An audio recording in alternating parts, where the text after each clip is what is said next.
Jimmy Spoon and the Pony Express by Kristina Gregory. 4. A New Home. Jimmy stooped to enter the peculiar hut. It was a log cabin, but the logs were standing up like posts. Instead of windows, each wall had a hole the size of a cookie through which a rifle could point. Slivers of sunlight entered the dark room between the logs. As Jimmy's eyes adjusted to the dim light, he saw 8 bunks, a table, and a north and south fireplace.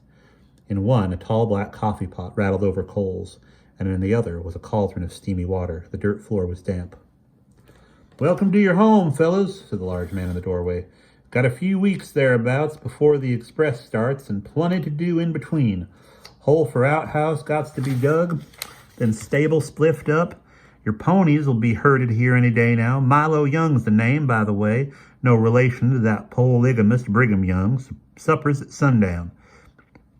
He hefted a juniper log that had been delivered by the wagon, then carried it on his shoulder toward a half-finished shed. Jimmy stepped outside where Penn and the Cohn brothers were looking wide-eyed around them. "Jimmy, we're plumb in the middle of nowheres," said Nick, his voice high with disappointment. He was 15, 2 years younger than his brother and Jimmy. Without speaking, they surveyed their new home. Desert spread in every direction, interrupted by an occasional butte or low mountain range, now purple in the waning sunlight. Sagebrush cast long round shadows. A plume of dust in the distance was the only sign wagons were continuing west, with supplies and riders. The clink of a hammer echoed in the still air. In a corral beyond the shed, a white-haired man named Mr. Tagg was nailing together a trough under the watchful eye of 2 gray mules. "Well, boys," Jimmy said, picking up his bedroll and saddle, "let's make ourselves at home." Mr. Tagg dished up stew. The crumbs in his beard meant they were having cornbread again tonight, and they'd already sampled plenty of it. He and Milo were station keepers, and while they were hard workers and satisfactory cooks, Jimmy noted that neither of them had taken a bath or combed his oily hair in the 2 weeks. They'd all been under the same roof, and it wasn't for lack of water. Ruby Lake was just 2 miles away. Jimmy had also learned there was a spring 90 yards north of the cabin, which explained why the floor was damp. How pleased he and the boys were to find this small oasis shaded by cottonwoods. There was a pole, chest deep, with a clean, sandy bottom and enough room for one man to float on his back. The spring was surrounded by boulders with one narrow path to carry out buckets of water for the stock. By the cabin door, a long-handled dipper hung above a barrel. Jimmy took a drink, passed it to Will, then squinted toward the shimmery horizon. Blurred images, dark blue on brown, soon became soldiers on horseback. Dust billowed from their midst like summer clouds. When Captain Zimmerman reined to a stop, Mr. Tagg took his horse. Jimmy listened to the soldiers. The words "Injun" and "murder" were spat out. An overland stage had been attacked by Paiutes yesterday, March 22nd. The horses were stolen, and Henry Harper, the driver, was scalped. This happened near Deep Creek, just a half-day's ride away. A sick feeling made Jimmy want to sit down.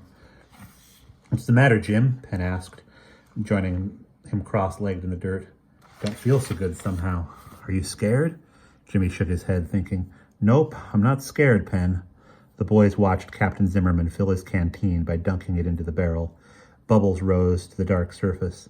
The dozen men from the 4th Cavalry were adjusting saddles and scooping hats into the troughs to douse their heads. Some rolled cigarettes or faced away to relieve themselves. "We'll be all right, Jim, you'll see," Penn said, hoping to confront his friend. Penn's curly blonde hair was windblown and dusty. His face was sunburned, and even his freckles were pink. This was because his hat was too big and kept blowing off. For boys working in the desert, there was no shade except under a hat. "We're trespassers," Jimmy said to Penn some moments later. "What do you mean?"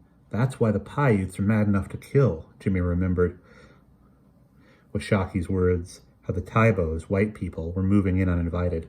How fences were blocking trails. How wagon wheels were crushing the precious camas flower. Without the flower, there would be no roots to eat, Jimmy explained. Penn considered this.